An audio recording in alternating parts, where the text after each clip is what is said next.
นี่เลยครับกำไรขาดทุนเหมือน M150 แต่นี่ไม่ได้สนใจกำไรขาดทุนสนใจทำให้คนมาลงทุนกับเขาเพื่อเข้าตลาดหลัก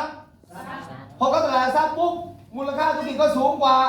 120,000 ล้าน110,000 ล้าน19 ปีแซง129 ปีปรบมือกับพี่แอดอีกครั้งหนึ่งจริงไหมที่ผมพูดจริงหมดเลยเห็นไหมนะครับไม่ปรับตัวตายวันนี้นะครับพี่แอดได้หุ้นCJ ได้หุ้นถูกดีได้หุ้นหมดเลยครับได้หุ้นแค่9บริษัทนะครับ1 2 3 4 5 6 7 8 9บริษัท9บริษัท 50,000 กว่าล้านปรบมือให้พี่แอดอีกรอบหนึ่งเลยครับเราหุ้นก็เลยมีรวยเข้าใจได้ยังครับดาราทำไมยังจนอยู่พอแก่ไปเพราะไม่มีหุ้นนี่ครับแต่เขาเป็นดาราที่วางแผนตัวเองดีครับเพราะมีหุ้นนี่ครับง่ายไหมถ้าเรามีหุ้นจะจนไหมไม่จนจะจนได้ไงดูหนึ่งนาตาลีเยาวชนมีหุ้นถ้าเรายอมเหนื่อยรอบนี้ลูกหลานเราจะได้หุ้นด้วยดีไหมครับดีนี่ไงขอบคุณหน้าป้าที่ได้หุ้นหนู500 ล้าน 3,000 ล้านเห็นไหมนี่สบายหมดเลยตายไปแล้วติ๊กจ๊อบตายไป13 ปีจริงไม่จริง13 ปีตายปี2011ปีนี้2024 13 ปีแล้วปันผล10,000 กว่าล้านปีนี้ปันผล80,000 กว่าล้านวันละ800 ล้านพอใช้ไหมอย่าสอนให้ลูกประหยัดใช้หมดเพราะปีหน้ามันมาใหม่เอาปรบมือเลยโอ้ดีอย่างเลยวิธีที่ในการทำนายอนาคตติ๊กจ๊อบว่าไว้คือการประดิษฐ์มันขึ้นมาพอประดิษฐ์ขึ้นมาเปลี่ยนโลกแม่งไปเลยพอเปลี่ยนโลกปุ๊บมูลค่าอยู่ที่4 ล้านล้านแล้วตอนนี้คือ150 ล้านล้านเอาปรบมือกับ150 ล้านล้านหน่อยเปลี่ยนโลกเลยอนาคตจะมีอวัยวะชิ้นที่33คือมือถือเขาทำนายถูกไหมถูกขาดมือถือไม่ได้แล้วจริงไม่จริงจริงผมก็ทำนายต่ออนาคตจะมีอวัยวะชิ้นที่34คือซ่อนอยู่ในมือถือชื่อว่าไทยปันครับพี่น้อง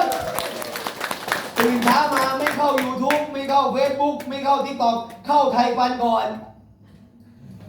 ดีไหมดีใครเป็นเจ้าของนั่นแหละแต่เราต้องมีความรู้ไงรู้ว่าหุ้นมันรวยเพราะว่าหุ้นพาหุ้นของผู้สร้างหุ้น IPO หุ้นที่ประกาศขายกับสาธารณชนคือเอาเงินของมหาชนมา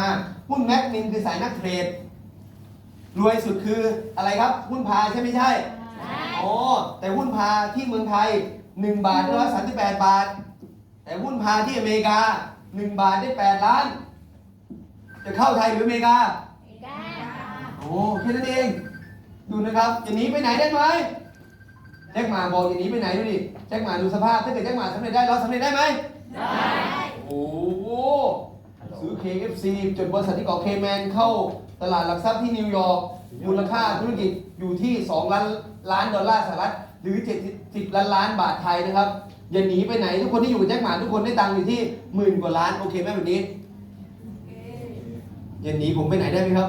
ได้ซีโอไม่เน้นไปไหนได้ไหมครับเอาพวกมือกันไม่ดีไปไหนแล้วรวยเพราะอะไรนี่กระจายยังไม่ใช่รวยเพราะขยันรวยเพราะนี่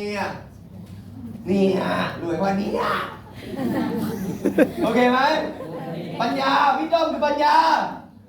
มีปัญญามีปัญญาปุ๊บก็เลยจากมีตังค์ทั้งบ้าน30 บาท300 บาททั้งบ้านคือ7 เหรียญ300 บาทต่อเดือนทั้งบ้าน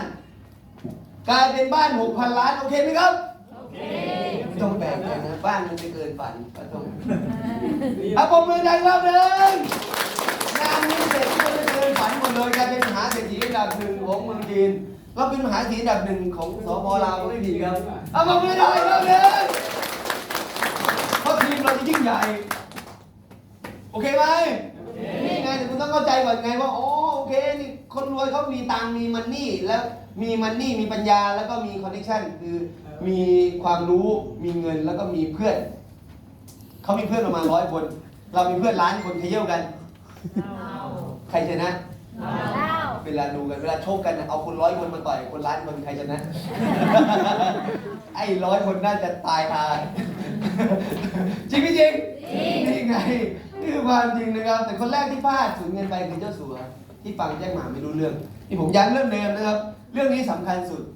เพราะอะไรเพราะหลายๆคนฟังแล้วก็ไม่รู้เรื่องฟังแล้วก็ไม่เข้าใจรู้แล้วก็ไม่จริง รู้แล้วก็มั่วจริงไม่จริง จริง เหมือนเจ้าสัว27 ปีที่แล้วนะครับ27 ปีที่แล้วเขาฟังแจ็คหมาที่ฮ่องกง2 วันไม่เข้าใจ